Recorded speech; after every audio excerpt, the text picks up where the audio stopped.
Fil-katekezi tagħna llum eżistijej propju hekk f'dan iż-żmien partikolari ta' tranzizzjoni minn sena l-oħra. Xtaqt naqsam magħkom daqsxejn ftit ħsibiet riflessjonijiet li jistgħu jkunu ta' għajnuna fil-mixja tagħna wara l-mulħej bħala nsara. Għaliex iktar mal-mixja ta' kull wieħed waħda minna issir ġenwina, issir awtentika, issir vera, mixja ta' disċipulat fl-Ispirtu Santu, iktar il-Knisja tiġġedded. Il-Knisja tiġġedded isir isbaħ, isir sabiħa, daqskemm aħna nsiru qaddisin. Iż-żbuħija tal-Knisja eżistijej hija żbuħija ta' Marija. U żbuħija ta' Marija hija l-Qdusija. Hija dik li hija mingħajr dnub, mhux bil-qawwa tagħha ma bil-grazzja tagħha. Dan hu li jagħmel il-Knisja sabiħa, il-qdusija tal-membri tagħha bil-qawwa tal-Ispirtu Santu maħsula bid-dem ta' Kristu. U allura importanti eżistija li hekk waqt li għaddejjin minn sena l-oħra ejjew nagħmlu dil-ewwel mistoqsija, dil-ewwel riflessjoni tagħna. Jekk jien verament l-għan tas-sena li għaddiet kien li nsir qaddis, u l-għan ta' din is-sena li qegħdin fiha hija li nsir qaddis. Aħna m'għandna l-ebda skop ieħor fil-ħajja li fl-insiru qaddisin. Aħna ġejna maħluqa biex inkunu qaddisin. Din ir-rida Alla likom, il-qdusija tagħkom, kliem San Pawl. Il-qdusija hija rida Alla lik, il-qdusija dak li Alla irid minnek. Il-mulej jixtieq minnek int min int. Int min int. Int min int. Ixini ċirkustanza ta' ħajtek. Int min int. Alla jridek qaddis. Jekk inti tagħmel xogħol tal-idejn, Alla jridek qaddis bek. Jekk inti għandek xogħol f'uffiċċju jridek titqaddis, jekk inti miżewweġ jridek titqaddis, jekk inti ġuvni jridek titqaddis, jekk inti armla jridek titqaddis, jekk inti miżewweġ jridek titqaddis, jekk inti saċerdot, jekk inti reliġjuż, jekk inti l-isqof, jekk inti l-Papa jridek titqaddis. Alla jridna l-kol kemm aħna eżisti qaddisin. Imma aħna l-kol iridu nkunu qaddisin. Dinna rridu nżommu ħafna fil-qalb tagħna eżistijej. Biex aħna ma niżvijawx fil-mixja tagħna. Meta aħna momenti bħal dawn bidu ta' sena ġdida iwafquna neċessarjament nistaqsu minn qalbna fejn sejjer. Fejn sejjer? Jien irrid insir qaddis. Din hija x-xewqa tagħna bħala nsara. Hija s-sejħa tagħna bħala nsara. Hekk niftakar Padri Pio tal-Pjagi eżistijej San Pio fi żmien ta' tħejja tiegħu anke biex isir saċerdot. Kien ħoss ħafna l-Ġesu fil-qalb tiegħu ikelmu jgħidlu qaddes biex tqaddes. Isir qaddisu biex iqaddes l-oħrajn. Tqaddes biex tqaddes. Tqaddes int biex tista' tagħmel l-oħrajn qaddisin. U hawnhekk f'din is-sentenza qasira tqaddes int biex issir tagħmel l-oħrajn qaddisin għandna l-iskop kollu tad-dixxipulat li nsiru qaddisin u l-iskop kollu tal-evanġelizzazzjoni li nagħmlu qaddisin oħra. Nkunu qaddisin biex nagħmlu qaddisin oħrajn. Kemm sabiħa li kieku aħna eżistijej ma nbaxxux l-istandards tal-ħajja nisranija tagħna.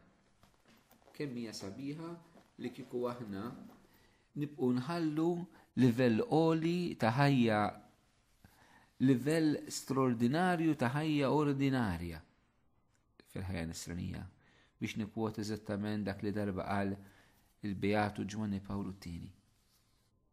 Ejjew il-kol kemm aħna eżisti ħadd minna ma jagħmel għan ieħor jekk mhux li jkun qaddis. L-affarijiet l-oħrajn huma kollha biex insiru jgħinuna biex insiru qaddisin biex nagħmlu l-oħrajn qaddisin. Kollox huwa mezz, dan biss huwa lan fil-mixja tagħna mal-mulej. It-tieni ħaġa jekk f'dan iż-żmien anke ta' bidu ta' sena ġdida li nixtieq nipproponilkom huwa hija li nitalmu mill-iżbalji li stajna minna fil-passat is-sena l-oħra. ma nkunux wis ħfief inwaħlu fl-oħrajn, jina ġralijek minħabba hekk, ġralijek minħabba l-persuna l-oħra, ġralijek għax qabdu miegħi għax dik eret għalija, għaliex ma jaħmlunix, għaliex fil-grupp ma jridunix, għax jiena minix aċċettat. Ċertament daw jistgħu jkunu veri, però jew nippruvaw neħtlu iktar fina nfusna jgħidu ma jiena x'nista' nitgħallem minn daw iċ-ċirkostanzi. Xi żbalji stajt għamilt jien biex ġabuni f'daw iċ-ċirkostanzi. U wara li narblu l-kuxjenza tagħna tajjeb, jekk insibu xi affarijiet li nqasna aħna, allura jew nagħmlu ħilitna biex ma nkaxkruhomx f'din is-sena. Ma nkunux boloħ. Ma nqogħdux nirrepetu l-istess żbalji li għamilna biex inġibu l-istess konsegwenzi fuqna. Ejjew nitalmu b'ħafna umiltà mill-iżbalji tal-passat tagħna. Ejjew b'ħafna umiltà eżistijaj, ma nkunux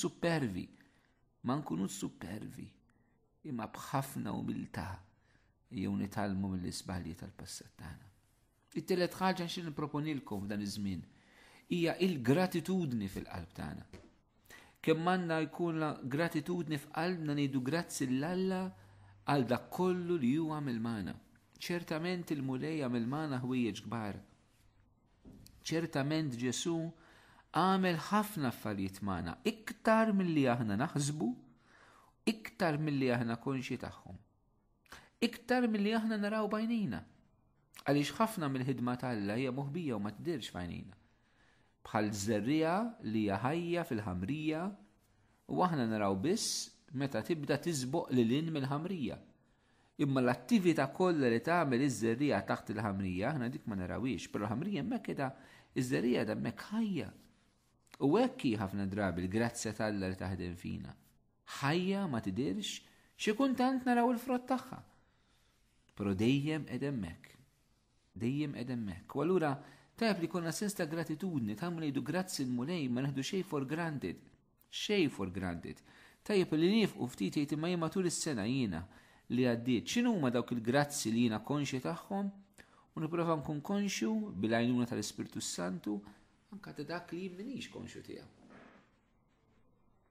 Il-jew eżistijaj jekk inħallu d-don tal-gratitudni nieħduh bis-serjetà ħafna drabi sfortunatament il-talb ta' gratitudni ta' tifhir ta' ringrazzjament huwa nieqes fil-qalb tagħna. Għaliex l-affarijiet tal-Alla noħduhom for granted, noħduhom ovvi, mentri ma rridu neħdu xejn for granted. Speċjali dak li l-mulej jagħmel fil-ħajja tagħna. Tant affarijiet li stajna ħadnihom for granted fejn fin li għandna knejjes li nistgħu nċelebraw l-Ewkaristija, li għandna s-saċerdoti għal-rar, li nistgħu nisimgħu l-kelma tal-Alla li għandna saqaf fejn niklu ikel biex nixorbu ħwejjeġ inbidlu karezzi xi nsuqu, toroq minn xi ngħaddu. Tant affarijiet li stajna ħadnihom for granted. Ma se nieħdu xejn for granted, la spiritwali u laqas materjali. Imma jew nżommu il-gratitudni fil-qalb tagħna. Ir-reba ħaġa li xtaqt nipproponilkom hekk f'din iż-żmien ta' bidla sena ġdida hija li ma nġorrux matul din is-sena il-passat tagħna. Li ma neħlux fil-passat tagħna. Li ma nibqgħux insawtu lil nfusna u l-oħrajn bil-passat ta' xulxin. Li nagħtu ċans li xulxin fil-verità li nistgħu nibdew mill-ġdid. Mill-ġdid. Kemm tistema' kelma qawwija li tista' tibda mill-ġdid, imma l-uħud verament hekk tkun l-esperjenza. Uħud minna eżistijaj tant ħawwadna, tant axxaqnija, tant inżilna fil-qiegħ li għandna bżonn nibdew stil ta' ħajja ġdida. U fuq dan maħbubin tiegħi nixtieq nagħmel kuraġġ kbir. Il-kull min għandu bżonn jibda mill-ġdid fil-ħajja tiegħu. Taqtax qalbek. M'intix kundannat għall-passat tiegħek. M'intix kundannat għall-iżballi li inti għamilt.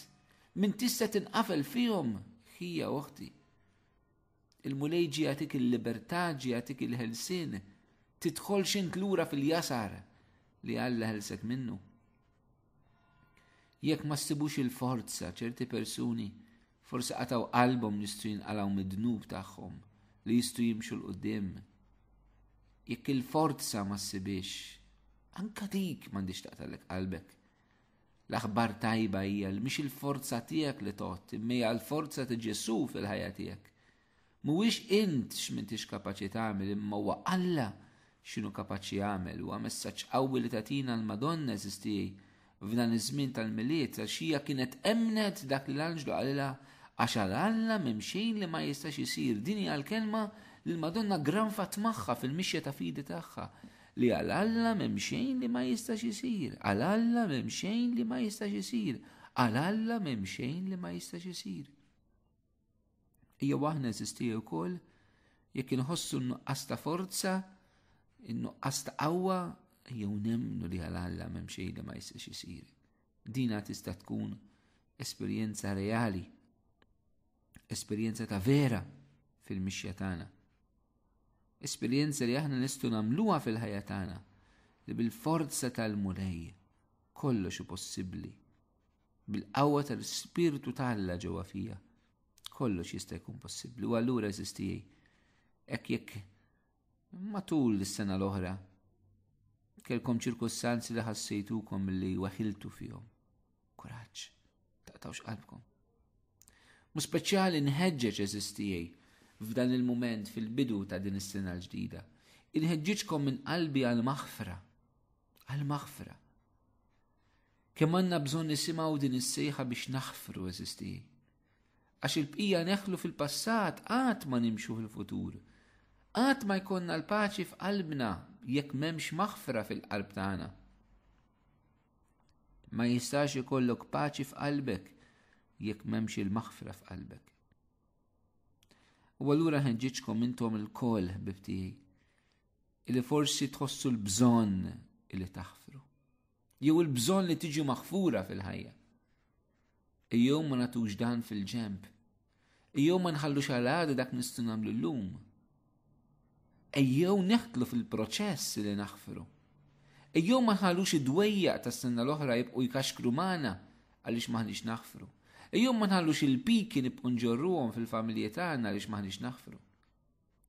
Ejjew ma nibqgħux inġorru l-ġudizzji fuq xulxin għax m'aħniex naħfru l-xulxin. Il-kundanni fuq xulxin għax m'aħniex naħfru l-xulxin. Li taħfer kif dawk minnkom li forsi ilhom segbu dal-katekeżijiet li ġieli tajt fuq ir-radju. Li taħfer taf illi mhijiex kwistjoni ta' ħass, mhijiex kwistjoni ta' emozzjoni, mhix kwistjoni ta' xi tħoss. Imma l-maħfra hija deċiżjoni li inti tieħu. Id-deċiżjoni illi l-ħażen li ħadtu ħora millek ma tibqax iżommu kontra tiegħu. Dik hija l-maħfra umana. U l-maħfra nisranija hija li mhux tal-li ma żommux kontra tiegħu imma tal-li ddawru favurih. Din hija l-maħfra kif urjinna Ġesu Kristu fuq is-salib. Id-dnub tagħna m'għoddux kontrina imma dawru favurina fi grazzja. Billi d-dnub tagħna kien jistħoqlu grazzja kbira. Oħtija ħini għaj murijiet Sant Agustin fil-Bla Knisja li nkantawha fl-Exultet Sibtelajt aħna. Oħtija ħini, għal kien jistħoq ila salvatura kbir. U aħna eżistijej, mhux bil-qawwa tagħna, għax meta tkun imweġġa diffiċli taħfer. Però jekk nkunu qrib Ġesu, ejjew eżistijej, mill-qalb, nsibu l-forza tal-Ispirtu li tgħinna nagħtu l-maħfra b'mod sieħ u assolut u totali l-xulxin.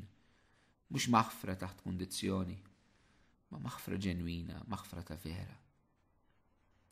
Ħaġa oħra li nixtieq inħeġġiġkom għaliha u nħeġġiġkom il-qalb. Il-bżonn tat-talb. Qed nagħtu bidu għal sena oħra u nħeġġiġkom tħeġġu biex titolbu. Ixxenqu li titolbu, fittxu li titolbu, għamlu l-ħin li titolbu. Bidlu l-programm tal-ġurnata tagħkom sa fejn hu possibbli għalikom biex tmorru titolbu. Għamlu parti mid-dajri tagħkom it-talb, għamlu slot, ikdbuha jekk hemm bżonn. Ikdbu reminder fil-mobile jekk hemm bżonn, poġġuha fil-kalendar tagħkom. Imma bżonn nisistijej illi t-talb nagħmluh priorità fil-ħajja tagħna. Ċertament dan diskors li forsi ġieli smajnieh, forsi provajna ftit, waqafna, però għandna bżonn it-tħeġġiġ ta' kull darba. Ma nistgħux insiru qaddisin jekk ma nitolbux. U b'mod partikolari nħeġġiġkom fejn hu possibbli illi tmorru fi ġlien Ġesu fl-Ewkaristija. Nixtieq nħeġġiġkom mal-adorazzjoni Ewkaristika. Kemm mirakli, kemm fejqan, kemm grazzi jien personalment rajt eżistijaj f'ħajti u fil-ħajja tan-nies. Hekk mhu speċjali fil-laqgħat norganizzaw jew għandi. Kemm grazzi rajna, kemm grazzi, kemm fejqan rajna. Fejqan fir-ruħ, fejqan psikoloġiku, fejqan fiżiku, kemm grazzi rajna mill-Ewkaristija. Kemm hija verità. U kemm nixtieq inħeġġiġkom eżistijaj. Kieku nista' nobbligakom illi l-kol kemm intom tixxenqu iktar għall-Ewkaristija fil-ħajja tagħkom. Hija l-ikbar rigal li Ġesu tali l-Knisja, rigal tiegħu innifsu. Min iħobb il-Ġesu, min iħobb il-Knisja, ma jistax ma jixxennaqx. Ma jitnejjitx, ma jokropx biex jirċievi l-Kristu fl-Ewkaristija mqazza. Dan hu Ġesu innifsu. Toqgħodux il-bot mitqarbin imqaddes. Ersqu lejn il-qrar fejn hemm bżonn. Kif nistgħu ngħixu l-ħajja tagħna il-bot minn Ġesu? Minn fejn se nsibu l-qawwek mhux mitqarbin imqaddes? Ejjew l-kol kemm aħna nagħmlu pass il quddiem, jekk tmur bis-silħat, sib daqsxejn ġurnat oħra matul il-ġimgħa, imqar ġurnat oħra f'nofs il-ġimgħa li tmur il-quddies. Jekk diġà tagħmilha żid ġurnat oħra. Għatmu biżejjed eżistijaj li nkunu qrib il-mulej fl-Ewkaristija. Ejjew verament narfu niskopru il-Ġesu f'nofsna ħaj fl-Ewkaristija mqazza. Tant qaddisin, tpaxxew, ħabbew, bkew, irċevew b'devozzjoni u b'imħabba kbira, ċċelebraw l-Ewkaristija, qattaw sigħat. Ġieni f'moħħi Charles de Foucault li kien qatta sija twal quddiem is-sagrament fid-deżert. San Franġisk li b'imħabba tremenda li kien anqal il ta' madwaru l-mod kif kien jitqarben. San Piju tal-Pjagi li kien jintilef festa si jqaddis il-Quddiesa u jipprepara ġurnata sħiħa lejl sħiħ għall-Quddies ta' wara. San George Preka, id-devozzjoni kbira li bija kien qaddes. Santa Veronika Giuliani, l-imħabba tremenda li kella biex titqarben fid-dbatijiet kbar li kella. Santa Gemma Galgani, li qalba kienet taħraq, fiżikament taħraq bin-nar biex tirċievi l-Ewkaristija. Santa Teresa tal-Bambin Ġesu, li minkejja ma kellix il-grazzja se tirċievi l-Ewkaristija ta' spiss, imma kull darba li se tirċevija kienet tirċevija dejjem. U kienet xtaqet fl-offerta ta' mħabba li kitbet li tkun Ġesu jkun fija bħalmu fl-Ewkaristija il-ħin kollu. Saret ruħ profondament Ewkaristika. Ejjew eżistijaj, verament l-Ewkaristija nixxenqu għalija, ma neħduwiex for granted. Din hija l-grazzja li l-mulej ta' kuljum jagħtina. Ta' kuljum jagħtina. Eżistijaj, xi drabi aħna rridu s-soluzzjonijiet prattiċi għal dak li aħna nkunu għaddejjin minnu. Meta s-soluzzjoni vera fil-ħajja tagħna huwa Ġesu Kristu. Huwa hu mhux tant dak li jagħmel. Imma huwa hu hija persuntu.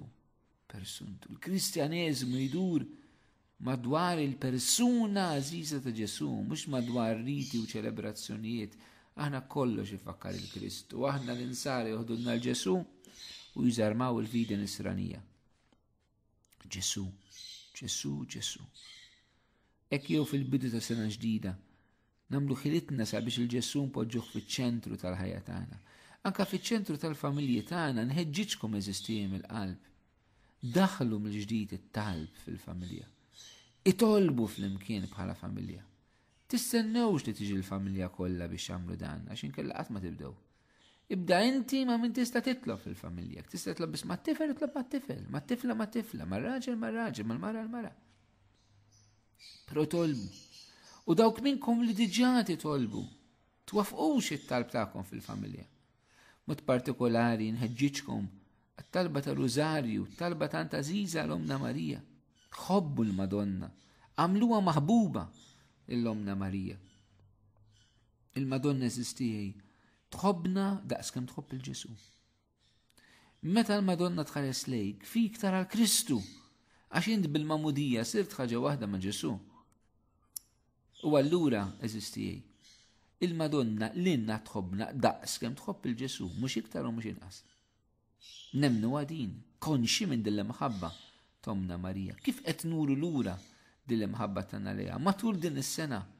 X'se nagħmlu għall-Madonna biex aħna nħobbuha fil-verità, biex flimkien magħha inresqu iktar nies lejn Ġesu u nħobbu l-Ġesu. Ejjew niftħu l-bibien ta' qlubna u ta' djarna aktar għall-preżenza ta' Marija. Inħeġġiġkom mill-qalb sabiex matul din is-sena il-Madonna jkollha post importanti fil-ħajja tagħna bħala omna. Ejjew ma nabbandunawiex, ma nitilquwiex, ejjew nitolbuha, ejjew it-talb tagħna ma jkunx jimxi ġerri, imma talb ħirex mill-qalb, mill-profond li jidinlhom tagħna tas-sema. Nixtieq inħeġġiġkom nagħmlilkom kuraġġ maħbubin tiegħi sabiex anke f'din is-sena ejjew nħallu l-kelma tagħha tkun fiċ-ċentru tal-ħajja tagħna.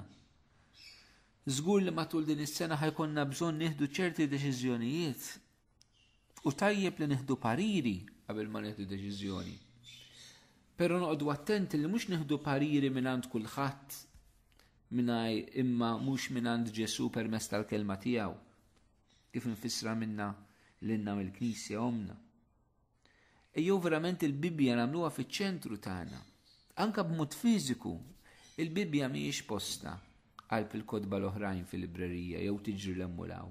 U ktib qaddis esponija għaliha ixel xema qudiema. Għamilha frokna ta' talb, dik hija l-kelma ta' Alla mhijiex kelma kwalsiasi. Hija ġest żgħir li min jiġi għandek id-dar, inti tista' twassallu messaġġ. Tista' twassallu messaġġ li din hija kelma ta' Alla li inti dixxiplu ta' Ġesu u li timxi fuq kelmtu. U mhux timxi fuq kelmtek, mhux kif tgħid int, imma kif jgħidu. U din eżisti jridu nagħtu kasa fil-mixja tagħna. Il-Madonna għaltinna għamlu dak li jgħidulkom, imma jekk aħna ma nafux Ġesu x'jgħidilna kif tridna nagħmluh. U kif nistgħu nkunu nafuh bil naqraw il-Vanġelu. Jekk matul din is-sena ipprova għamel commitment, prova, mhux forsi nixxielek. Li tibda taqra biċċa sajra kuljum mill-kelma.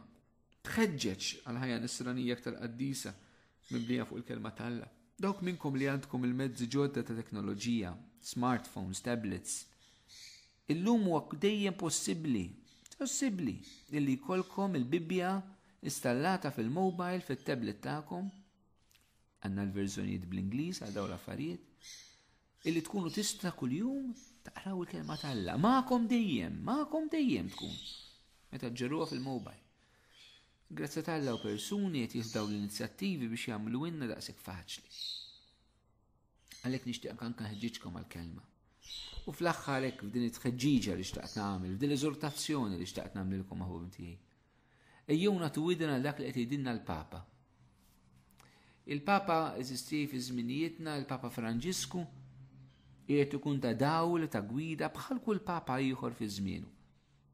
Ejjew ma nippruvawx nimxu l-mixja nisranija tagħna anke fil-komunitajiet, fl-qdiet reliġjużi, fil-parroċċi tagħna, fid-djoċesi għal rasna.